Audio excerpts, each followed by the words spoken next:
Salam, salam sejahtera dalam kasih Tuhan kita Yesus Kristus. Salam pertemuan dalam bicara sabda malam ini.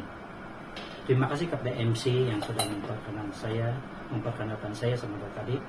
Saya juga ucapkan terima kasih kepada tim bicara sabda atas kepercayaan yang diberikan untuk berbicara dalam ruangan ini. Tema perkongsian saya malam ini adalah kepentingan memuridkan anak-anak muda. Siapakah anak-anak muda? Anak-anak muda atau pelajar remaja merupakan aset dan harapan masyarakat, gereja, dan negara. Golongan ini merupakan generasi yang akan meneruskan kepemimpinan generasi akan datang. Mereka adalah generasi penerus yang diharapkan untuk menjadi individu atau orang yang berhasil, efektif, dan berguna bagi gereja dan masyarakat. Amin. Persoalannya, apakah kehidupan para anak-anak muda dalam gereja hari ini menggambarkan mereka memiliki wawasan yang jelas, berkeyakinan teguh, dan memiliki nilai kehidupan pribadi yang boleh menjadi teladan, contoh bagi golongan anak-anak muda khususnya serta masyarakat amnya. Sebagai pemimpin, satu perkara yang perlu kita pertimbangkan adalah bahwa keterampilan dan kesetiaan yang diperlihatkan oleh sebilangan anak-anak muda Kristen dalam soal-soal rohani tidak menjamin bahwa mereka akan berhasil kuat dalam menghadapi cabaran hidup sebagai orang-orang muda. Mengapa? Oleh sebab para anak muda memiliki kepribadian yang mudah berubah-ubah bagaikan ombak di laut yang tiba-tiba bergelora. Maka sangat penting bagi kita untuk memuridkan mereka supaya memiliki dasar yang kuat, yaitu dasar kebenaran firman Tuhan. Saudara-saudari yang saya kasih dalam Tuhan, penelitian saya secara pribadi dalam 15 tahun terakhir ini ketika melayani para anak-anak muda, khususnya para remaja dan pelajar sekolah menengah ataupun college dalam umur sekitar 13-19 tahun, saya mendapati bahwa 8 daripada 10 remaja Kristen yang saya layani tidak memiliki keyakinan bahwa mereka sudah memiliki hubungan pribadi dengan Yesus Kristus. Dengan kata lain, mereka tidak yakin secara pribadi bahwa Yesus Kristus adalah penyelamat dan Tuhan mereka. Mereka mungkin tahu Yesus itu Tuhan, tetapi ia sekadar pengetahuan sahaja. Jadi membawa anak-anak muda ini untuk mengenal dan mengasihi Tuhan Yesus Kristus serta mengutamakan Tuhan dalam kehidupan mereka, berarti kita menanamkan pengharapan dan cahaya kepada satu generasi akan datang. Sebagai pengikut Yesus, kita menginginkan dan berdoa supaya para anak-anak muda ini memiliki kehidupan Kristen yang kuat dan menular, yaitu menjadi saksi bagi generasi mereka. Untuk itulah sangat penting para anak-anak muda ini dibina dan dimuridkan. Inilah doa dan harapan kita sebagai pemimpin hari ini. Pertimbangkan kata-kata ini. Memenangkan anak-anak muda hari ini berarti kita memenangkan generasi penerus hari esok. Mengapa penting memuridkan anak-anak muda? Satu, mereka adalah generasi penerus kepada kepemimpinan akan datang. Yang kedua, mereka adalah calon pemimpin dalam masyarakat. Dan yang ketiga, mereka adalah penerus kepemimpinan dalam gereja. Dan yang keempat, yang paling penting, pesan Yesus dalam Matius 28:18-20 kepada para muridnya, yaitu Yesus mendekati mereka dan berkata, "Kepadaku telah diberikan segala kuasa di surga dan di bumi.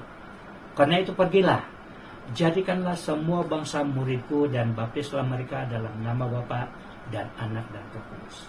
Dan ajarlah mereka melakukan segala sesuatu yang telah kuperintahkan kepadamu. Dan ketahuilah aku menyertai kamu senantiasa sampai kepada akhir zaman."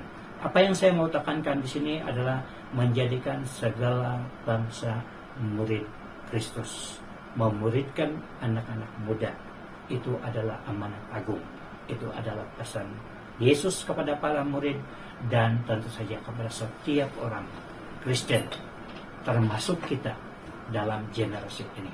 Oleh itu komitmen kita untuk membina kehidupan dan mempersiapkan anak-anak muda ini bukan sekadar supaya mereka memahami secara pengetahuan, akan tetapi supaya mereka secara pribadi mengalami akan kasih Tuhan, pekerjaan Tuhan dalam perjalanan hidup mereka sebagai anak-anak Tuhan. Sebagai pemimpin, kita perlu bersedia berjalan bersama dengan mereka. Seperti tulisan Pendeta S. Busana yang mengatakan apa yang Tuhan inginkan daripada anak-anak muda ini adalah penyerahan kepada Tuhan dengan hati yang sungguh-sungguh dan komitmen yang kuat bagi kemuliaan-Nya. Golongan anak muda adalah generasi dalam pencarian identity, dalam pegangan hidup mereka. Para anak muda sedang mencari ataupun sedang menentukan siapa dan apa pegangan dalam hidup mereka. Mereka mudah berubah atau dipengaruhi istimewa kepada rakan sebaya mereka. Selalunya mereka hanya mementingkan apa yang baik dan menyeronokkan hari ini tanpa mempertimbangkan apakah akibat kesan jangka masa panjang. Maka perlu sebagai pemimpin kita menyelami dan mempengaruhi cara hidup anak-anak muda, bukan sahaja supaya mereka mengerti mengapa perlu mengutamakan Tuhan, tetapi supaya mereka memiliki hati yang sungguh-sungguh mahu mengasihi Tuhan sebagai pegangan dalam kehidupan mereka. Dan yang kedua adalah dalam amalan hidup mereka. Dalam kehidupan harian, para anak muda selalunya suka ataupun cenderung kepada sesuatu yang baru. Suka cabaran, suka berlagak tahu melakukan apa saja. Sedia bersaing dengan rekan-rekan sebaya. Tidak suka dikawal, malah mahu bebas, sebebas-bebasnya. Oleh sebab itulah sangat penting untuk kita membimbing mereka, memuridkan mereka untuk menghadapi pergolakan kehidupan ini. Membentuk mereka supaya takut akan Tuhan dan mengakui Tuhan sentiasa. Seperti tulisan Amsal, dalam Amsal 3 ayat 16 mengatakan, akuilah dia dalam segala lakumu, maka ia akan meluruskan jalanmu. Dan yang ketiga adalah dalam menentukan idola mereka. Para anak muda, remaja dan pelajar muda tertarik dengan personality seseorang yang terkenal, seperti artis, sama ada pelakon, ataupun penyanyi, ataupun atlet sukan.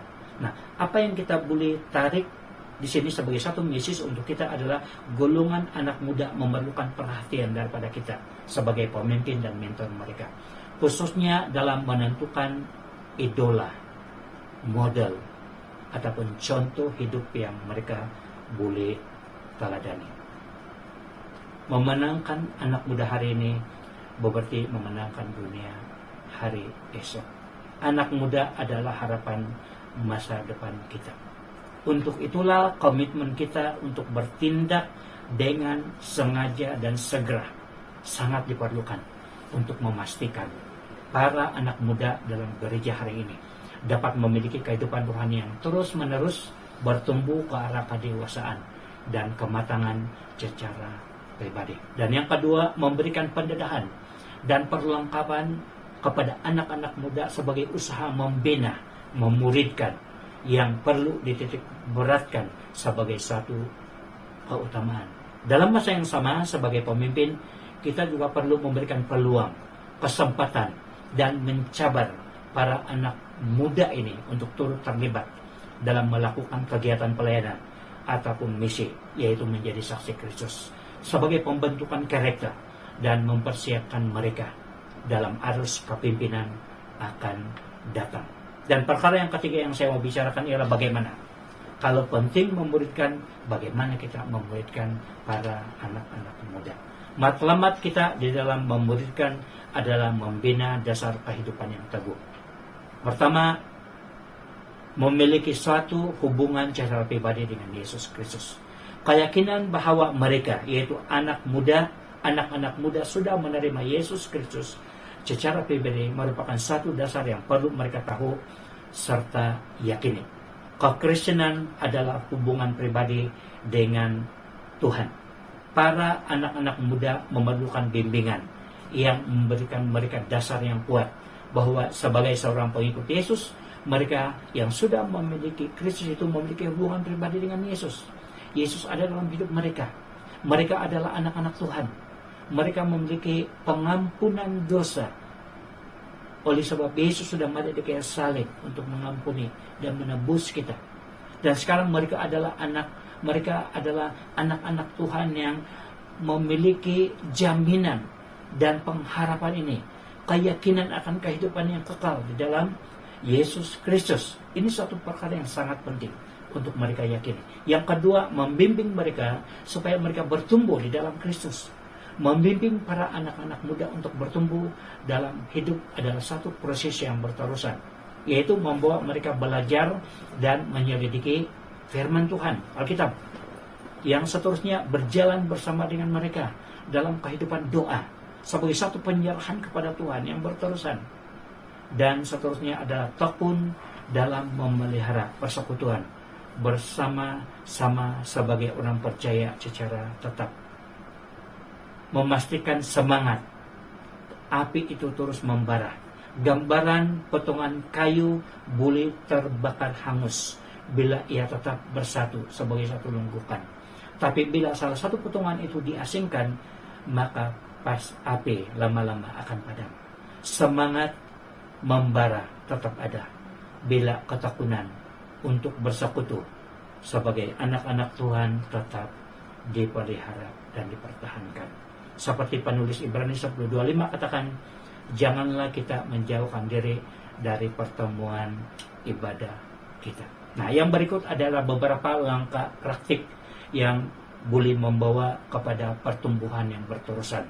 Yang pertama itu adalah berbicara kepada Tuhan di dalam doa setiap hari. Yang kedua, membaca Alkitab sebagai firman Tuhan, dasar firman Tuhan. Yang ketiga ialah mentaati apa yang kita belajar daripada firman Tuhan. Dan yang seterusnya adalah bersaksi, mulai membawa anak muda untuk bersaksi tentang kasih Tuhan yang mereka alami terhadap orang lain. Dan yang seterusnya terus mempercayakan hidup sepenuhnya kepada Tuhan. Dan seterusnya membiarkan Roh Kudus yang memimpin dan menguasai kehidupan mereka dan kita setiap hari. Seperti dalam Galatia 5:16 katakan, maksudku ialah hiduplah oleh Roh, maka kamu tidak akan menuruti keinginan daging. Saudara-saudara yang saya kasih dalam Tuhan, walaupun langkah-langkah praktik yang dikatakan ini sesuatu yang kedengarannya baik dan teratur, tapi ia hanya akan menjadi suatu activity yang tidak mendatangkan apa-apa perubahan jika ia dilakukan semata-mata menunaikan satu tanggung jawab. Sebagai pemimpin, kita perlu bersandar sepenuhnya kepada Roh Kudus untuk bekerja dalam hati kita dan hati anak-anak muda yang kita layani, sehingga bersama-sama kita mengalami Tuhan dalam hidup secara pribadi. Gambar yang berikut ini, saudara-saudari,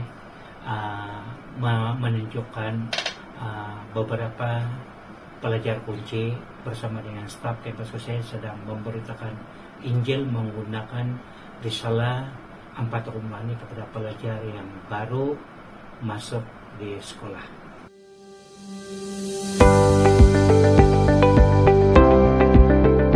Gambar yang seterusnya itu adalah gambar di mana proses bimbingan ataupun pemulihan sedang berjalan.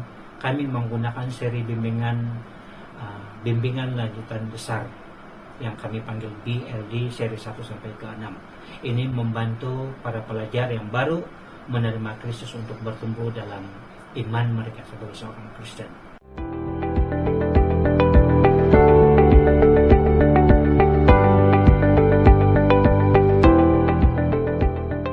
Bergantung kepada janji firman Tuhan supaya hidup saya sentiasa menghasilkan buah-buah rohani.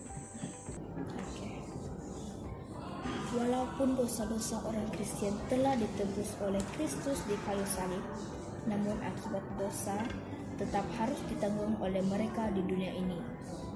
Pencuri dan pembunuh akan masuk ke penjara. pendusta tidak akan dipercayai. Semua itu merupakan akibat dosa. Di samping itu, dosa merusakkan persekutuan kita dengan Tuhan. Mari kita baca dalam 1 Yohanes pasal 1 ayat 9. 1 Yohanes di belakang jam.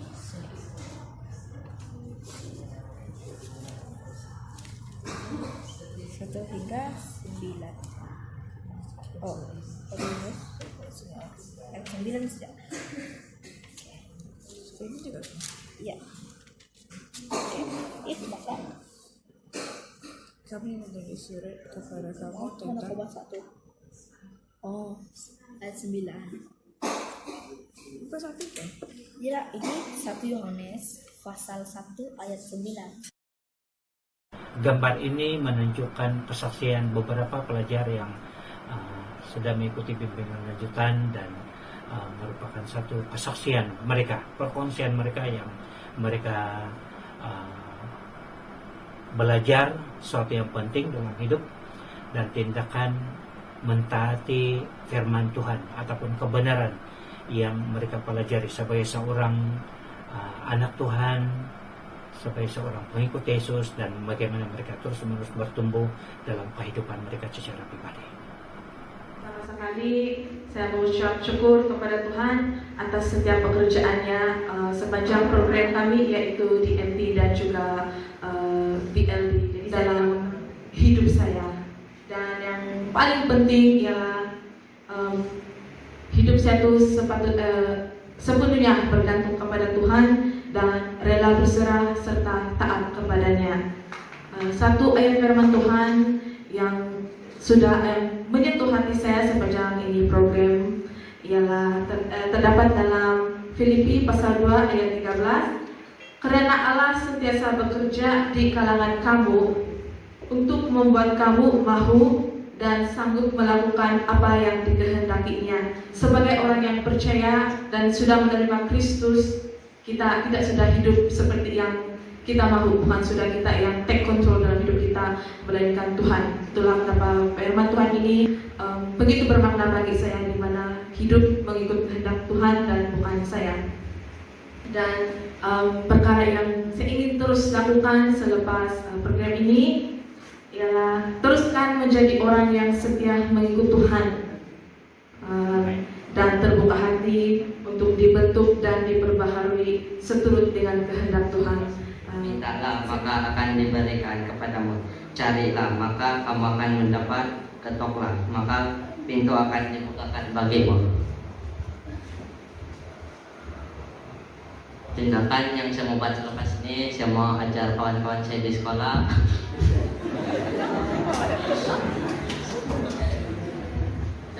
Saya mau ajar kawan-kawan saya yang di sekolah untuk belajar firman Tuhan lebih dalam lagi, sama saya akan rajin membaca Alkitab sampai habis lah. Paparan dalam gambaran ini kita dapat melihat bagaimana satu kerjasama kami bersama dengan guru-guru dan pelajar yang sudah dilatih sedang menginjil, memberitakan Injil dan juga membimbing para pelajar di satu sekolah di pedalaman.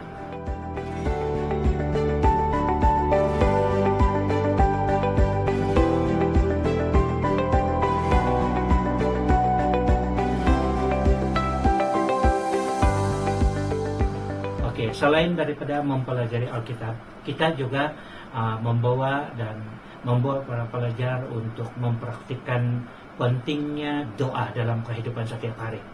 Jadi beberapa pelajar ini sedang mengikuti acara doa Yeriko yang kami gunakan sebagai satu proses untuk mereka dilatih belajar mempercayakan hidup mereka kepada Tuhan dan berdoa bagi rekan-rekan mereka ataupun sekolah di mana mereka berada.